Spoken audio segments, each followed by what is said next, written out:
बोलो गुरुदेव भगवान की जय। प्यारे कृष्ण कन्हैया लाल की जय।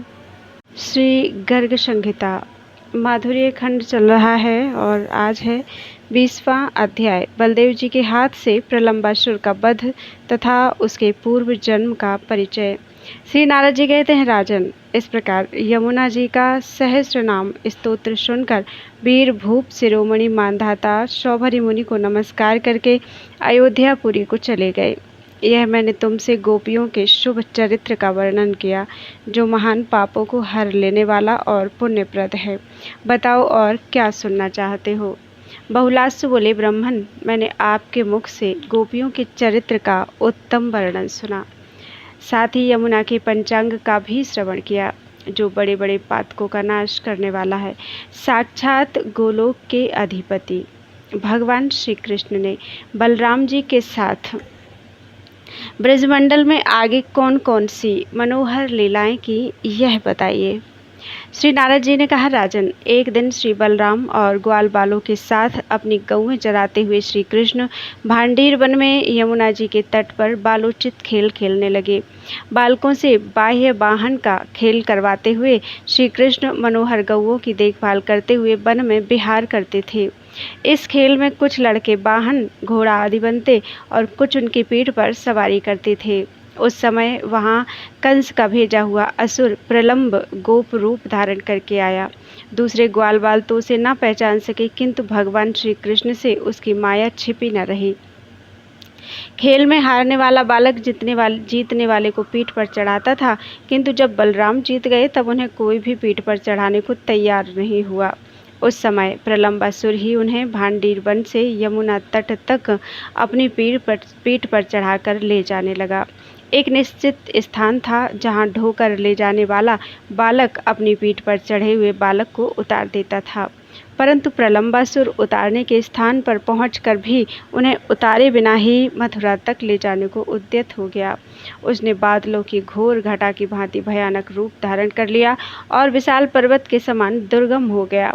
उस दैत्य की पीठ पर बैठे हुए सुंदर बलराम जी के कानों में कांतिमान कुंडल हिल रहे थे। ऐसा जान पड़ता था मानो आकाश में पूर्ण चंद्रमा उदित हुए हों अथवा मेघों की घटा में बिजली चमक रही हो। उस भयानक दैत्य को देखकर महाबली बलदेव जी को बड़ा क्रोध हुआ। उन्होंने उसके मस्तक पर कस के एक मुक्का मारा, मानो इंद्र ने किसी पर्वत पर वज्र का प्रहार किया हो। उस दैत्य का मस्तक वज्र से आहत पहाड़ की तरह फट गया और सहसा वह पृथ्वी को कंपित करता हुआ धराशायी हो गया। उसके शरीर से एक विशाल ज्योति निकली और बलराम जी में विलीन हो गई।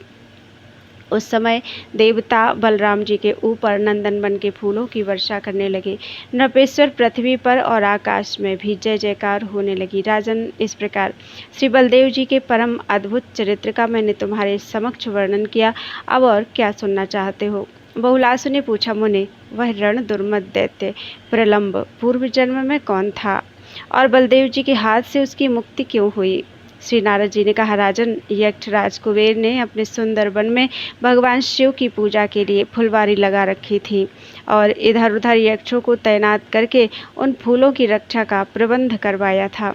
तथापि उस पुष्प वाटिका के सुंदर एवं चमकीले फूल लोग तोड़ लिया करते थे। इससे कुपित होकर बलवान यक्षराज कुबेर ने यह शाप दिया कि जो यक्ष इस फुलवारी के फूल लेंगे अथवा दूसरे भी जो देवता और मनुष्य आदि फूल तोड़ने का अपराध करेंगे, वे सब सहसा मेरे शाप से भूतल पर असुर हो जाएंगे। एक दिन हुहु नामक गंधर्व का बेटा विजय तीर्थ भूमियों में विचरता तथा मार्ग में भगवान विष्णु के गुणों को गाता हुआ चैत्र रथ वन में आया। उसके हाथ में बीड़ा थी। बेचारा गंधर्व शाप की बात को नहीं जानता था, अतः उसने वहां से कुछ फूल ले लिए। फूल लेते ही वह गंधर्व रूप को त्याग कर असुर हो गया। फिर तो वह तत्काल महात्मा कुबेर की शरण में गया और नमस्कार करके दोनों हाथ जोड़कर धीरे धीरे शाप से छूटने के लिए प्रार्थना करने लगा। राजेंद्र, तब उस पर प्रसन्न होकर कुबेर ने भी वर दिया, मानद, तुम भगवान विष्णु के भक्त तथा शांत चित्त महात्मा हो, इसलिए शोक न करो। द्वापर के अंत में भांडीर वन में यमुना के तट पर बलदेव जी के हाथ से तुम्हारी मुक्ति होगी, इसमें संदेह नहीं है। श्री नारद जी कहते हैं, राजन, हुहु का पुत्र हुआ और कुबेर के वर से उसको परम मोक्ष की श्री नारद जी कहते हैं, राजन, हुहु का पुत्र वह विजय नामक गंधर्व ही महान असुर प्रलंब हुआ और कुबेर के वर से उसको परम मोक्ष की प्राप्त हुई। इस प्रकार श्री गर्ग संहिता में माधुर्य खंड के अंतर्गत श्री नारद बहुलाश संवाद में प्रलंब वध नामक 20वां अध्याय पूरा हुआ। बोलो वृंदावन बिहारी लाल की जय। 21वां अध्याय दावानल से गौओं और ग्वालों का छुटकारा तथा विप्र पत्नियों को श्री कृष्ण का दर्शन। श्री नारद जी कहते हैं, राजन, तदनंतर श्री बलराम सहित समस्त ग्वाल बाल खेल में आसक्त हो गए। उधर सारी गौएं घास के लोभ से विशाल वन में प्रवेश कर गईं। उनको लौटा लाने के लिए ग्वाल बाल बहुत बड़े मूंज के वन में जा पहुँचे। वहाँ प्रलयाग्नि के समान महान दावानल प्रकट हो गया। उस समय गौओं सहित समस्त ग्वाल बाल एकत्र होकर बलराम सहित श्री कृष्ण को पुकारने लगे और भय से आर्त हो उनकी शरण ग्रहण कर बचाओ बचाओ यूं कहने लगे। अपने सखाओं के ऊपर अग्नि का महान भय देखकर योगेश्वरेश्वर श्री कृष्ण ने कहा, डरो मत, अपनी आंखें बंद कर लो। नरेश्वर जब गोपों ने ऐसा कर लिया तब देवताओं के देखते देखते भगवान गोविंद देव उस भय कारक अग्नि को पी गए। इस प्रकार उस महान अग्नि को पीकर ग्वालों और गौओं को साथ लेकर श्रीहरि यमुना के उस पार अशोक वन में जा पहुँचे। वहाँ भूख से पीड़ित ग्वाल बाल बलराम सहित श्री कृष्ण से हाथ जोड़कर बोले, प्रभु, हमें बहुत भूख सता रही है। तब भगवान ने उनको आंगिरस यज्ञ में भेजा। वे उस श्रेष्ठ यज्ञ में जाकर नमस्कार करके निर्मल वचन बोले। गोपों ने कहा, ब्राह्मणों, ग्वाल बालों और बलराम जी के साथ ब्रजराज नंदन श्री कृष्ण गौएं चराते हुए इधर आ निकले हैं। उन सबको भूख लगी है, अतः आप सखाओं सहित उन मदन मोहन श्री कृष्ण के लिए शीघ्र ही अन्न प्रदान करें। श्री नारद जी कहते हैं, नरेश्वर, ग्वाल बालों की यह बात सुनकर वे ब्राह्मण कुछ बोले नहीं। तब ग्वाल बाल निराश लौट गए और आकर बलराम सहित श्री कृष्ण से इस प्रकार बोले। गोपों ने कहा, सखे, तुम ब्रजमंडल में ही अधीश बने हुए हो, गोकुल में ही तुम्हारा बल चलता है और नंद बाबा के आगे ही तुम कठोर दंडधारी बने हुए हो। प्रचंड सूर्य के समान तेजस्वी तुम्हारा प्रकाशमान दंड निश्चय ही मथुरापुरी में अपना प्रभाव नहीं प्रकट करता।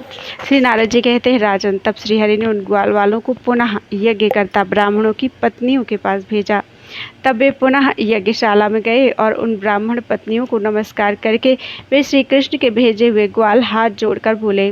गोपों ने कहा, ब्राह्मणी देवियों, ग्वाल बालों और बलराम जी के साथ गाय चराते हुए श्री ब्रजराज नंदन कृष्ण इधर आ गए हैं, उन्हें भूख लगी है। सखाओं सहित उन मदन मोहन के लिए आप लोग शीघ्र ही अन्न प्रदान करें। श्री नारद जी कहते हैं, राजन, श्री कृष्ण का शुभ आगमन सुनकर उन समस्त विप्र पत्नियों के मन में उनके दर्शन की लालसा जग उठी। उन्होंने विभिन्न पात्रों में भोजन की सामग्री रख ली और तत्काल लोकलाज छोड़कर वे श्री कृष्ण के पास चली गईं। रमणीय अशोक वन में यमुना के मनोरम तट पर विप्र पत्नियों ने श्रीहरि का अद्भुत रूप जैसा सुना था वैसा ही देखा। दर्शन पाकर वे सब परमानंद में उसी प्रकार निमग्न हो गई जैसे योगी जन तुरीय ब्रह्म का साक्षात करके आनंदित होते हैं। श्री भगवान बोले, विप्र पत्नियों, तुम लोग धन्य हो जो मेरे दर्शन के लिए यहाँ तक चले आईं। अब शीघ्र ही घर लौट जाओ। ब्राह्मण लोग तुम पर कोई संदेह नहीं करेंगे। तुम्हारे ही प्रभाव से तुम्हारे पति देवता ब्राह्मण लोग तत्काल यज्ञ का फल पाकर निर्मल होकर तुम्हारे साथ प्रकृति से परे विद्यमान परम धाम गोलोक को चले जाएंगे। श्री नारद जी कहते हैं, तब श्रीहरि को नमस्कार करके वे सब स्त्रियां यज्ञशाला में चली आईं। उन्हें देखकर सब ब्राह्मणों ने अपने आप को धिक्कारा। वे कंस के डर से स्वयं श्री कृष्ण को देखने के लिए नहीं जा सके थे। मैथिल ग्वाल वालों और बलराम जी के साथ वह अन्न खाकर श्री कृष्ण गौओं को चराते हुए मनोहर वृंदावन में चले गए। इस प्रकार श्री गर्ग संहिता में माधुर्य खंड के अंतर्गत नारद बहुलाश संवाद में दावानल से गौओं और ग्वालों का छुटकारा तथा विप्र पत्नियों को श्री कृष्ण का दर्शन नामक 21वां अध्याय पूरा हुआ। बोलो वृंदावन बिहारी लाल की जय। श्री नारद जी कहते हैं, 22वां अध्याय, श्री कृष्ण का नारद को नंदराज को वरुण लोक से ले आना और गोप गोपियों को वैकुंठ धाम का दर्शन कराना। श्री नारद जी कहते हैं, एक दिन की बात है, नंदराज एकादशी का व्रत करके द्वादशी को निशीथ काल में ही ग्वालों के साथ यमुना स्नान के लिए गए। और जल में उतरे। वहाँ वरुण का एक सेवक उन्हें पकड़कर वरुण लोक में ले गया। मैथिलेश्वर, उस समय ग्वालों में कोहराम मच गया। तब उन सबको आश्वासन देकर भगवान श्रीहरि वरुणपुरी में पधारे और उन्होंने सहसा उस पुरी के दुर्ग को भस्म कर दिया। करोड़ों सूर्यों के समान तेजस्वी श्रीहरि को अत्यंत कुपित हुआ देखकर वरुण ने तिरस्कृत होकर उन्हें नमस्कार किया और उनकी परिक्रमा करके हाथ जोड़कर कहा। वरुण बोले, श्री कृष्ण चंद्र को नमस्कार है। परिपूर्णतम परमात्मा तथा असंख्य ब्रह्मांडों का भरण पोषण करने वाले गोलोकपति को नमस्कार है। चतुर्व्यूह के रूप में प्रकट तेजोमय श्रीहरि को नमस्कार है। सर्व तेजः स्वरूप आप परमेश्वर को नमस्कार है। सर्वस्वरूप आप परब्रह्म परमात्मा को नमस्कार है। मेरे किसी मूर्ख सेवक ने यह पहली बार आपकी अवहेलना की है, उसके लिए आप मुझे क्षमा करें। परेश भूमन, मैं आपकी शरण में आया हूँ, आप मेरी रक्षा कीजिए, रक्षा कीजिए। नमः श्री कृष्ण चंद्राय परिपूर्णतमाय च असंख्य ब्रह्मांड भृते गोलोकपतये नमः। चतुर्व्यूहाय महसे नमस्ते सर्वतेजसे नमस्ते सर्वभावाय परस्मै ब्रह्मणे नमः। केनापि मूढेन ममानुगेन कृतं परं हेलनमाद्यमेव तत्क्षम्यतां भो शरणं गतं मां परेश भूमन परिपाहि पाहि। नारद जी कहते हैं, राजन, यह सुनकर प्रसन्न हुए भगवान श्री कृष्ण नंद जी को जीवित लेकर अपने बंधुजनों को सुख प्रदान करते हुए ब्रजमंडल में लौट आए। नंदराज के मुख से श्रीहरि के उस प्रभाव को सुनकर गोपी और गोप समुदाय नंदनंदन श्री कृष्ण से बोले, प्रभु, यदि आप लोकपालों से पूजित साक्षात भगवान हैं तो हमें शीघ्र ही उत्तम वैकुंठ लोक का दर्शन कराइए। तब उन सबको लेकर श्री कृष्ण वैकुंठ धाम में गए और वहां उन्होंने ज्योतिर्मंडल के मध्य में विराजमान अपने स्वरूप का उन्हें दर्शन कराया। उनके सहस्त्र भुजाएं थीं, किरीट और कटक आदि आभूषणों से उनका स्वरूप और भी भव्य दिखाई देता था। वे शंख, चक्र, गदा, पद्म और वनमाला से सुशोभित थे। असंख्य कोटि सूर्यों के समान तेजस्वी स्वरूप से वे शेषनाग की सैया पर पौड़े हुए थे। चंवर डुलाए जाने से उनकी आभा और भी दिव्य जान पड़ती थी। ब्रह्मा आदि देवता उनकी सेवा में लगे थे। उस समय भगवान के गदाधारी पार्षदों ने उन गोपगणों को सीधे करके उनसे प्रणाम करवाकर उन्हें प्रयत्नपूर्वक दूर खड़ा किया और उन्हें चकित सा देख हुए पार्षद बोले, अरे वंचरो, चुप हो जाओ, यहाँ वक्तृता ना दो, भाषण ना करो। क्या तुमने श्रीहरि की सभा कभी नहीं देखी है? यहीं सबके प्रभु देवाधिदेव साक्षात भगवान स्थित होते हैं और वेद उनके गुण गाते हैं। इस प्रकार शिक्षा देने पर भी गोप हर्ष से भर गए और चुपचाप खड़े हो गए। अब वे मन ही मन कहने लगे, अरे, यह ऊंचे सिंहासन पर बैठा हुआ हमारा श्री कृष्ण ही तो है।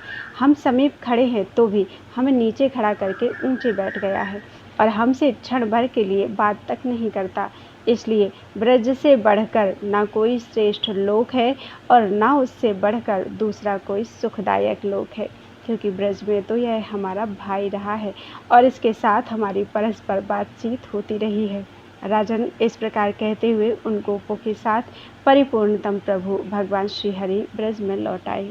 इस प्रकार श्री गर्ग संहिता में माधुर्य खंड के अंतर्गत नारद बहुलाश संवाद में नंद आदि का वैकुंठ दर्शन नामक 22वां अध्याय पूरा हुआ। बोलो वृंदावन बिहारी लाल की जय। 23वां अध्याय। अंबिकावन में अजगर से नंदराज की रक्षा तथा सुदर्शन नामक विद्याधर का उद्धार। नारद जी कहते हैं, नरेश्वर, एक समय वृषभानु और उपनंद आदि गोपगण रत्नों से भरे हुए छकड़ों पर सवार होकर अंबिकावन में गए। वहां भगवती भद्रकाली और भगवान पशुपति का विधि पूर्वक पूजन करके उन्होंने ब्राह्मणों को दान दिया और रात को वहीं नदी के तट पर सो गए। वहां रात में एक सर्प निकला और उसने नंद का पैर पकड़ लिया। नंद अत्यंत भय से विह्वल हो कृष्ण कृष्ण पुकारने लगे। नरेश्वर, उस समय ग्वाल वालों ने जलती हुई लकड़ियां लेकर उसी से उस अजगर को मारना शुरू किया, तो भी उसने नंद का पांव उसी तरह नहीं छोड़ा जैसे मणिधर सांप अपनी मणि को नहीं छोड़ता। तब लोक पावन भगवान ने उस सर्प को तत्काल पैर से मारा। पैर से मारते ही वह सर्प का शरीर त्याग कर कृतकृत्य विद्याधर हो गया। उसने श्री कृष्ण को नमस्कार करके उनकी परिक्रमा की और हाथ जोड़कर कहा, सुदर्शन बोला, प्रभु मेरा नाम सुदर्शन है, मैं विद्याधरों का मुखिया हूँ। मुझे अपने बल का बहुत घमंड था और मैंने अष्टावक्र मुनि को देखकर उनकी हंसी उड़ाई थी। तब उन्होंने मुझे शाप दे दिया, दुर्मते तू सर्प हो जा। माधव, उनके उस शाप से आज मैं आपकी कृपा से मुक्त हुआ हूँ। आपके चरण कमलों के मकरंद एवं पराग के कणों का स्पर्श पाकर मैं सहसा दिव्य पदवी को प्राप्त हो गया। जो भूतल का भूरी भार हरण करने के लिए यहाँ अवतीर्ण हुए हैं, उन भगवान भुवनेश्वर को बारंबार नमस्कार है। श्री नारद जी कहते हैं, राजन, इस प्रकार भगवान श्री कृष्ण को नमस्कार करके वह विद्याधर सब प्रकार के उपद्रवों से रहित वैष्णव लोक को चला गया। उस समय श्री कृष्ण को परमेश्वर जानकर नंद आदि गोप बड़े विस्मित हुए। फिर वे शीघ्र ही अंबिका वन से ब्रजमंडल को चले गए। इस प्रकार मैंने तुमसे श्री कृष्ण के शुभ चरित्र का वर्णन किया, जो पुण्यप्रद तथा सर्व पापहारी है। अब और क्या सुनना चाहते हो? बहुलास से बोले, अहो, श्री कृष्णचंद्र का चरित्र अत्यंत अद्भुत है। उसे सुनकर मेरा मन पुनः उसे सुनना चाहता है। देवर्षि सत्तम, ब्रजेश्वर परमात्मा श्री हरि ने ब्रजमंडल में आगे चलकर कौन सी लीला की? इस प्रकार श्री गर्ग संहिता में माधुर्य खंड के अंतर्गत सुदर्शन उपाख्यान नामक 23वां अध्याय पूरा हुआ। बोलो वृंदावन बिहारी लाल की जय। 24वां अध्याय अरिष्टासुर और व्योमासुर का वध तथा माधुर्य खंड का उपसंहार। श्री नारद जी कहते हैं, राजन, एक दिन गोवर्धन के आसपास बलराम सहित भगवान श्री कृष्ण आंख मिचौनी का खेल खेलने लगे, जिसमें कोई चोर बनता है और कोई रक्षक। वहाँ व्योमासुर नामक दैत्य आया। उस खेल में कुछ लड़के भेड़ बनते थे और कोई चोर बनकर उन भेड़ों को ले जाकर कहीं छिपाता था। व्योमासुर ने भेड़ बने हुए बहुत से गोप बालकों को बारी बारी से ले जाकर पर्वत की कंदरा में रखा और एक शिला से उसका द्वार बंद कर दिया। वह मयासुर का महान बलवान पुत्र था। यह तो सचमुच चोर निकला। यह जानकर भगवान मधुसूदन ने उसे दोनों भुजाओं द्वारा पकड़ लिया और पृथ्वी पर दे मारा।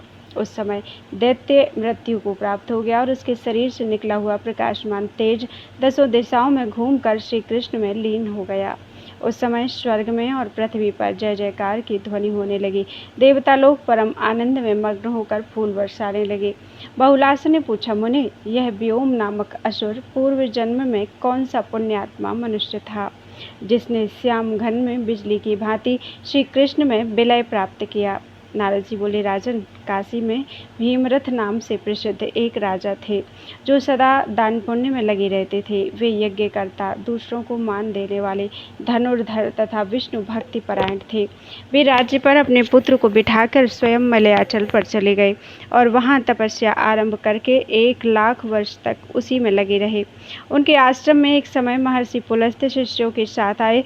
उनको देखकर भी वे मानी राजर्षि ना तो उठकर खड़े हुए और ना उनके सामने प्रणत ही हुए। तब पुलस्त्य ने उन्हें शाप दे दिया, ओ महादुष्ट भूपाल, तू दैत्य हो जा। तदनंतर राजा जब उनके चरणों में पड़कर शरणागत हो गए, तब दीनवत्सल मुनिश्रेष्ठ पुलस्त्य ने उनसे कहा, द्वापर के अंत में मथुरा जनपद के पवित्र ब्रजमंडल में साक्षात यदुवंश राज श्री कृष्ण के बाहुबल से तुम्हें ऐसी मुक्ति प्राप्त होगी जिसकी योगी लोग अभिलाषा रखते हैं, इसमें संशय नहीं है। श्री नारद जी कहते हैं, विदेह राज, वही यह राजा भीमरथ मय दैत्य का पुत्र हुआ और श्री कृष्ण के बाहुवेग से मोक्ष को प्राप्त हुआ। एक दिन गोप बालकों के बीच में महाबली दैत्य अरिष्ट आया। वह अपने सिंहनाद से पृथ्वी और आकाश को गुंजा रहा था और सींगों से पर्वतीय तटों को विदीर्ण कर रहा था। उसे देखते ही गोपियां, गोप तथा गौओं के समुदाय भय से इधर उधर भागने लगे। दैत्यों के नाशक भगवान श्री कृष्ण ने उन सबको अभय देते हुए कहा, डरो मत। माधव ने उसके सींग पकड़ लिए और उसे पीछे ढकेल दिया। उस राक्षस ने भी श्री कृष्ण को ढकेल कर 2 योजन पीछे कर दिया। तब श्री कृष्ण ने उसकी पूंछ पकड़ ली और बाहुवेग से घुमाते हुए उसे उसी प्रकार पृथ्वी पर पटक दिया जैसे छोटा बालक कमंडल को फेंक दे। अरिष्ट फिर उठा। क्रोध से उसके नेत्र लाल हो रहे थे। उस महादुष्ट वीर ने सींगों से लाल पत्थर उखाड़कर मेघ की भांति गर्जना करते हुए श्री कृष्ण के ऊपर फेंका। श्री कृष्ण ने उस प्रस्तर को पकड़कर उल्टे उसी पर दे मारा। उस शिलाखंड के प्रहार से वह मन ही मन कुछ व्याकुल हो उठा। उसने अपने सींगों के अग्रभाग को पृथ्वी पर पीटना आरंभ किया। इससे पृथ्वी के भीतर से पानी निकल आया। तब श्री कृष्ण ने उसके सींग पकड़कर बार बार घुमाते हुए उसे पृथ्वी पर उसी प्रकार दे मारा जैसे हवा कमल को उठाकर फेंक देती है। उसी समय वह वृषभ का रूप त्याग कर ब्राह्मण शरीरधारी हो गया और श्री कृष्ण चंद्र के चरणारविंदों में प्रणाम करके गदगद वाणी में बोला। ब्राह्मण ने कहा, भगवान, मैं बृहस्पति का शिष्य द्विज श्रेष्ठ वरतंतु हूँ। मैं बृहस्पति जी के समीप पढ़ने गया था। उस समय उनकी ओर पांव फैलाकर उनके सामने बैठ गया था। इससे वे मुनि रोषपूर्वक बोले, तू मेरे आगे बैल की भांति बैठा है। इससे गुरु की अवहेलना हुई है, अतः दुर्बुद्धे तू बैल हो जा।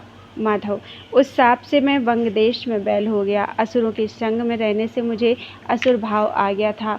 अब आपके प्रसाद से मैं साप और असुर भाव से मुक्त हो गया। आप श्री कृष्ण को नमस्कार है। आप भगवान वासुदेव को प्रणाम है। प्रणत जनों के क्लेश का नाश करने वाले आप गोविंद देव को बार बार नमस्कार है। श्री नारद जी कहते हैं, राजन, यूँ कहकर श्रीहरि को नमस्कार करके बृहस्पति के साक्षात शिष्य वरतंतु भुवन को प्रकाशित करते हुए विमान से दिव्यलोक को चले गए। इस प्रकार मैंने अद्भुत माधुर्य खंड का तुमसे वर्णन किया, जो सब पापों को हर लेने वाला, पुण्यदायक तथा श्री कृष्ण की प्राप्ति कराने वाला उत्तम साधन है। जो सदा इसका पाठ करते हैं उनकी समस्त कामनाओं को देने वाला है। और क्या सुनना चाहते हो? इस प्रकार श्री गर्ग संहिता में माधुर्य खंड के अंतर्गत नारद बहुलासु संवाद में व्योमासुर और अरिष्टासुर का वध नामक 24वां अध्याय पूरा हुआ। माधुर्य खंड संपूर्ण। बोलो वृंदावन बिहारी लाल की जय। ओम श्री गणेशाय नमः। श्री मथुरा खंड, पहला अध्याय। कंस का नारद जी के कथनानुसार बलराम और श्री कृष्ण को अपना शत्रु समझकर वसुदेव देवकी को कैद करना, उन दोनों भाइयों को मारने की व्यवस्था में लगना तथा उन्हें मथुरा ले आने के लिए अक्रूर जी को नंद के ब्रज में जाने की आज्ञा देना।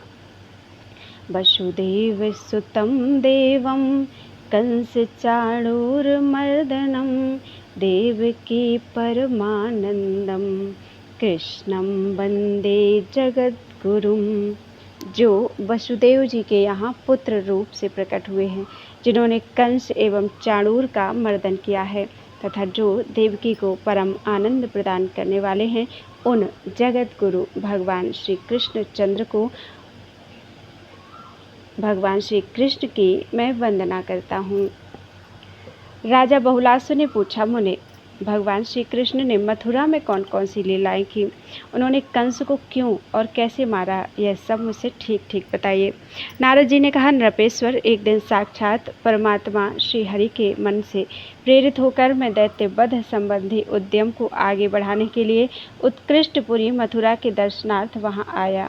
आकर राजा कंस के दरबार में गया। वहां कंस इंद्र से छीन कर लाए हुए सिंहासन के ऊपर, जहां श्वेत छत्र तना हुआ था और सुंदर चमर डुलाए जा रहे थे, विराजमान था। वह बल, पराक्रम और क्रूरता के कारण नागराज के समान दुस्सह प्रतीत होता था। वहां पहुंचने पर उसने मेरा पूजन, स्वागत, सत्कार किया। उस समय मैंने उससे जो कुछ कहा वह सुनो। मथुरा नरेश, जो कन्या तुम्हारे हाथ से छूटकर आकाश में उड़ गई थी, वह देवकी की नहीं, यशोदा की पुत्री थी। देवकी से तो श्री कृष्ण ही उत्पन्न हुए और रोहिणी के पुत्र बलराम हैं। दैत्यराज, वसुदेव ने तुम्हारे शत्रुभूत अपने दोनों पुत्र बलराम और श्री कृष्ण को अपने मित्र नंदराज के यहाँ धरोहर के रूप में रख दिया है, इसलिए कि तुम्हारे भय से उनकी रक्षा हो सके। पूतना से लेकर अरिष्टासुर तक जो जो उत्कट बलशाली दैत्य नष्ट हुए हैं, वे सब वन में उन्हीं दोनों के द्वारा मारे गए हैं। कहा जाता है कि वे ही दोनों तुम्हारी मृत्यु है। मेरे यूं कहने पर भोजराज कंस क्रोध से कांपने लगा। उसने सूरनंदन वसुदेव को सभा में ही मार डालने के लिए तीखी तलवार हाथ में ली, परंतु मैंने उसे रोक दिया। तथापि उसने सुदृढ़ और विशाल बेड़ियों में पत्नी सहित उन्हें बांधकर कारागार में बंद कर दिया। कंस से उक्त बात कहकर जब मैं चला गया, तब उस दैत्यराज ने श्री कृष्ण और बलराम का वध करने के लिए दैत्य प्रवर केसी को भेजा। तदनंतर बलवान भोजराज कंस ने चाणूर आदि मल्लों तथा कुवलयापीड़ नामक हाथी के महावत को बुलाया और अपना कार्यभार संभालने वाले अन्य लोगों को भी बुलवाकर उसने उनसे इस प्रकार कहा। कंस बोला, हे कूट, हे तोषल, हे महाबली चाणूर, बलराम और कृष्ण दोनों मेरी मृत्यु हैं। यह बात नारद जी ने मुझे भली भांति समझा दी है। अतः वे दोनों जब यहाँ आ जाएं, तब तुम सब लोग मल्लों के खेल, कुश्ती के दांव पेंच दिखाते हुए उन्हें मार डालना। अब शीघ्र ही मल्लभूमि अखाड़े को सुंदर ढंग से सुसज्जित कर दो। महावत रंगशाला के द्वार पर मदमत्त हाथी कुवलयापीठ को खड़ा रखो और मेरे शत्रु जब आ जाएं तो उन्हें मरवा डालो। कार्यकर्ता जनों, आगामी चतुर्दशी को शांति के लिए धनुर्यज्ञ करना है और अमावस्या के दिन यहाँ मल्ल युद्ध होगा। नारद जी कहते हैं, राजेंद्र, आत्मीय जनों से इस प्रकार कहकर कंस ने अक्रूर को तुरंत अपने पास बुलवाया और एकांत स्थान में मंत्री जनों को प्रिय लगने वाली मंत्रणा की बात कही। कंस बोला, दानपते, तुम मेरे माननीय मंत्री हो, अतः मेरी यह उत्तम बात सुनो। महामते, कल प्रातः काल होते ही तुम नंद के ब्रज में जाओ और मेरा यह कार्य करो। लोग कहते हैं कि वसुदेव के दोनों बेटे वहीं रहते हैं, वे दोनों मेरे शत्रु हैं। यह बात देवर्षि नारद जी ने मुझे अच्छी तरह समझा दी है। गोपगण नंदराज आदि के साथ भेंट लेकर यहाँ आए और उन्हीं के साथ मथुरा नगरी दिखाने के बहाने उन दोनों को रथ पर बिठाकर शीघ्र यहाँ ले आओ। यहाँ आने पर हाथी से अथवा बड़े बड़े पहलवानों के द्वारा उन दोनों बालकों को मरवा डालूंगा। उसके बाद वसुदेव की सहायता करने वाले नंदराज वृषभानुवर नौनंदों और उपनंदों को मौत के घाट उतार दूंगा। तदनंतर वसुदेव, उनके सहायक देवक तथा अपने बूढ़े पिता उग्रसेन को भी, जो राज्य लेने के लिए उत्सुक रहता है, मार डालूंगा। यह सब हो जाने के बाद समस्त यादवों का संहार कर डालूंगा, इसमें संशय नहीं है। मंत्रिण, ये सबके सब देवता हैं जो मनुष्य के रूप में प्रकट हुए हैं। चंद्रावती पति बलवान शकुनी मेरा बहुत बड़ा मित्र है। भूत संतापन, हृष्ट, वृक, शंकर, कालनाभ, महानाभ तथा हरिश्मश्रु, ये सब मेरे मित्र हैं और बलपूर्वक मेरे लिए अपने प्राण तक दे सकते हैं। जरासंध तो मेरा ससुर ही है और द्विविद मेरा सखा। बाणासुर और नरकासुर भी मेरे प्रति ही सौहार्द रखते हैं। ये सब लोग इस पृथ्वी को जीतकर इंद्र सहित देवताओं को बांधकर और द्रव्य राशि के स्वामी बने हुए कुबेर को मेरु पर्वत की दुर्गम कंदरा में फेंककर सदा तीनों लोकों का राज्य करेंगे, इसमें संशय नहीं है। दानपते, तुम कवियों, नीतिज्ञ विद्वानों में शुक्राचार्य के समान हो और बातचीत करने में इस भूतल पर बृहस्पति के तुल्य हो, अतः इस कार्य को तुरंत संपन्न करो। अक्रूर बोले, यदुपते, तुमने मनोरथ का महासागर ही रच डाला है। यदि दैव की इच्छा होगी तो यह सागर गोष्पद गाय की खुरी के समान हो जाएगा और यदि दैव अनुकूल ना हुआ तब तो यह अपार महासागर है ही। कंस बोला, बलवान पुरुष दैव का भरोसा छोड़कर कार्य करते हैं और निर्बल दैव का सहारा पकड़े बैठे रहते हैं। कर्मयोगी पुरुष काल स्वरूप श्रीहरि के प्रभाव से सदा निराकुल रहता है, शांत रहता है। नारद जी कहते हैं, मंत्री प्रवर अक्रूर से यूं कहकर कंस सभा स्थल से उठ गया और कुछ कुपित होकर धीरे से अंतःपुर में चला गया। इस प्रकार श्री गर्ग संहिता में श्री मथुरा खंड के अंतर्गत नारद बहुलाशु संवाद में कंस की मंत्रणा नामक पहला अध्याय पूरा हुआ। बोलो वृंदावन बिहारी लाल की जय। दूसरा अध्याय, केशी का वध। श्री नारद जी कहते हैं, मिथिलेश्वर, उधर बलवान एवं मदोन्मत्त महादैत्य केसी घोड़े का रूप धारण कर रमणीय वृंदावन में गया और मेघ की भांति गर्जना करने लगा। उसके पैरों के आघात से सुदृढ़ वृक्ष भी टूटकर धराशायी हो जाते थे। पूंछ की चोट खाकर आकाश में घने बादल भी छिन्न भिन्न हो जाते थे। मैथिलेंद्र, उसका वेग दुस्सह था। उसे देखकर गोप गोपियों के समुदाय अत्यंत भय से व्याकुल हो जाते थे और भगवान की श्री कृष्ण की शरण में गए। पाप और पापियों को पीड़ा देने वाले भगवान ने डरो मत यह कहकर उन सब को अभयदान दिया और कमर में पीताम्बर कसकर वे उस दैत्य को मार डालने की चेष्टा में लग गए। राजन, उस महान असुर ने अपने पिछले पैरों से श्रीहरि के ऊपर आघात किया और पृथ्वी को कँपाता हुआ वह आकाश मंडल को अपनी गर्जना से गुंजाने लगा। तब जैसे हवा कमल को उखाड़कर फेंक देती है, उसी प्रकार श्री कृष्ण ने उस दैत्य के दोनों पैर पकड़कर बाहुबल से घुमाते हुए उसे 1 योजन दूर फेंक दिया। उसने भी क्रोध से भरे हुए वहां आकर ब्रज के प्रांगण में भगवान श्रीहरि के ऊपर अपनी पूंछ से प्रहार किया। राजन, तब श्री कृष्ण ने उसकी पूंछ पकड़ ली और बाहुवेग से बलपूर्वक घुमाते हुए उसे आकाश में 100 योजन दूर फेंक दिया। व्याकुलता आकाश से नीचे गिरने पर उसे मन ही मन कुछ व्याकुलता का अनुभव हुआ, किंतु पुनः उठकर वह बलवान दैत्य मेघ के समान गर्जना करने लगा। अपनी गर्दन के अयालों को कपाता और पूंछ के बालों को आकाश में बार बार हिलाता हुआ वह दैत्य अपने पैरों से पृथ्वी को विदीर्ण करता हुआ श्रीहरि के सामने उछल कर आया। तब भगवान मधुसूदन ने केशी को एक मुक्का मारा। उनके मुक्के की मार से वह 2 घड़ी तक बेहोश पड़ा रहा। तब उस अष्ट रूपधारी असुर ने श्रीहरि के गले को अपने मुंह से पकड़ लिया और उन्हें उठाकर वह भूमंडल से लाख योजन दूर आकाश में उठ गया। वहां आकाश में उन दोनों के बीच दोपहर तक घोर युद्ध हुआ। राजन, वह अपने पैरों से, दांतों से, गर्दन के अयालों से, पूंछ और तीखे खुरों से बार बार श्रीहरि पर आघात करने लगा। तब श्रीहरि ने उसे दोनों हाथों से पकड़कर इधर उधर घुमाना आरंभ किया और जैसे बालक कमंडल फेंक दे, उसी प्रकार उन्होंने आकाश से उस दैत्य को नीचे गिरा दिया। फिर भगवान श्रीहरि ने उसके मुंह में अपनी बाँह डाल दी। वह बाँह उसके उदर तक जा पहुंची और असाध्य रोग की भांति बड़े जोर से बढ़ने लगी। इससे उस महान असुर की प्राणवायु अवरुद्ध हो गई। उसका पेट फट गया और वह अश्वरूपधारी असुर तत्काल प्राणों से हाथ धो बैठा। शरीर से पृथक होने पर उसने तत्काल दिव्य रूप धारण कर लिया और मुकुट तथा कुंडलों से मंडित हो भगवान श्री कृष्ण के दोनों हाथ जोड़कर प्रणाम किया। कुमुद बोला, माधव, मैं इंद्र का अनुचर हूँ। मेरा नाम कुमुद है। मैं बड़ा तेजस्वी, रूपवान और वीर था तथा देवराज इंद्र पर छत्र लगाया करता था।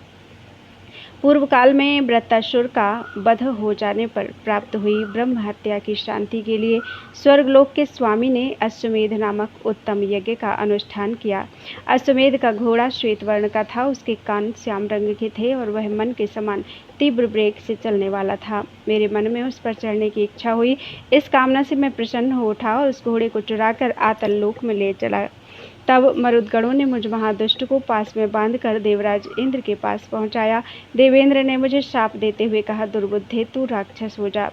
भूतल पर 2 मनवंतरों तक तेरे घोड़े की सी आकृति रहे।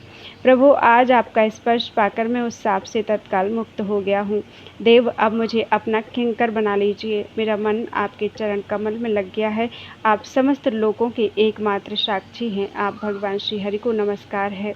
श्री नारद जी कहते हैं, राजन, मिथिलेश्वर, यूं कहकर परमेश्वर श्री कृष्ण की परिक्रमा करके कुमुद अत्यंत प्रकाशमान उत्तम विमान पर आरूढ़ हो दिशा मंडल को उद्दीप्त करता हुआ वैकुंठ लोक को चला गया। इस प्रकार श्री गर्ग संहिता में श्री मथुराखंड के अंतर्गत नारद बहुलाश्व संवाद में केसी का वध नामक दूसरा अध्याय पूरा हुआ। बोलो वृंदावन बिहारी लाल की जय। तीसरा अध्याय, अक्रूर का नंदग्राम गमन। मार्ग में उनकी बलराम श्री कृष्ण से भेंट तथा उन्हीं के साथ नंद भवन में प्रवेश। श्री कृष्ण से बातचीत और उनका मथुरा गमन के लिए निश्चय। मथुरा यात्रा की चर्चा सब ओर फैल जाने पर गोपियों का विरह की आशंका से उद्विग्न हो उठना। श्री नारद जी कहते हैं, मैथिलेंद्र, अक्रूर जी रथ पर आरूढ़ होकर राजा कंस का कार्य करने के लिए बड़ी प्रसन्नता के साथ नंदगांव को गए। पुरुषोत्तम श्री कृष्ण के प्रति उनकी पराभक्ति थी। परम बुद्धिमान अक्रूर यात्रा करते हुए मार्ग में अपनी बुद्धि से इस प्रकार विचार करने लगे। अक्रूर बोले, मैंने भारतवर्ष में कौन सा पुण्य किया, निस्वार्थ भाव से कौन सा दान किया, कौन सा उत्तम यज्ञ, तीर्थ यात्रा अथवा ब्राह्मणों की शुभ सेवा की है, जिससे आज मैं भगवान परमेश्वर श्री हरि का दर्शन करूंगा। मैंने पूर्व जन्म में कौन सा उत्तम तप किया और भक्तिभाव से कब किस संत पुरुष का सेवन किया था, जिससे आज मुझे अपने सामने भगवान श्री कृष्ण का दुर्लभ दर्शन होगा। भगवान सुरेश्वर श्री कृष्ण जिनके नेत्रों के गोचर होते हैं, भूतल पर उन्हीं का जन्म सफल है। आज उन भगवान का दुर्लभ दर्शन करके मैं सर्वतो भावेन कृतार्थ हो जाऊंगा। नारद जी कहते हैं, इस प्रकार श्री कृष्ण का चिंतन और उत्तम शकुन का दर्शन करते हुए गांधिनी नंदन अक्रूर संध्या काल में रथ पर बैठे बैठे नंद गोकुल में जा पहुँचे। यव और अंकुश आदि से युक्त श्री कृष्ण चरणारविंदों के चिन्ह तथा उनकी ललाई से युक्त धूलिकण उन्हें पृथ्वी पर दिखाई दिए। उनके दर्शन की उत्कंठा एवं भक्तिभाव के आनंद से विह्वल हो अक्रूर जी रथ से कूद पड़े और उन धूल कणों में लौटते हुए नेत्रों से आंसू बहाने लगे। मिथिलेश्वर जिनके हृदय में भगवान श्री कृष्ण की भक्ति प्रकट हो जाती है, उनके लिए ब्रह्मलोक पर्यंत जगत के सारे सुख तिनके के समान तुच्छ हो जाते हैं। तदनंतर रथ पर आरूढ़ हो अक्रूर क्षण भर में नंदगांव जा पहुँचे। उन्होंने गोष्ठों में पहुंचकर देखा बलराम जी के साथ श्री कृष्ण उधर ही आ रहे हैं। वे दोनों पुराण पुरुष श्यामल गौरवर्ण परमेश्वर प्रफुल्ल कमल के समान नेत्र वाले थे। रास्ते में बलराम और श्री कृष्ण ऐसे जान पड़ते थे मानो इंद्रनील और हीरक मणि दो पर्वत एक दूसरे के संपर्क में आ गए हों। उन दोनों के मुकुट बाल सूर्य के समान और वस्त्र विद्युत के सदृश थे। उनकी अंग कांति वर्षा काल के मेघ की भांति श्याम तथा शरद ऋतु के बादल की भांति गौर थी। उन दोनों को देखकर अक्रूर तुरंत ही रथ से नीचे उतर गए और भक्ति भाव से संपन्न हो उन दोनों के चरणों में गिर पड़े। उनका मुख नेत्रों से झरते हुए आंसुओं की धारा से व्याप्त तथा शरीर रोमांचित था। उन्हें देखकर परमेश्वर श्री हरि ने दोनों हाथों से उठा लिया और वे माधव दया से द्रवित हो भक्त को हृदय से लगाकर अश्रुओं की वर्षा करने लगे।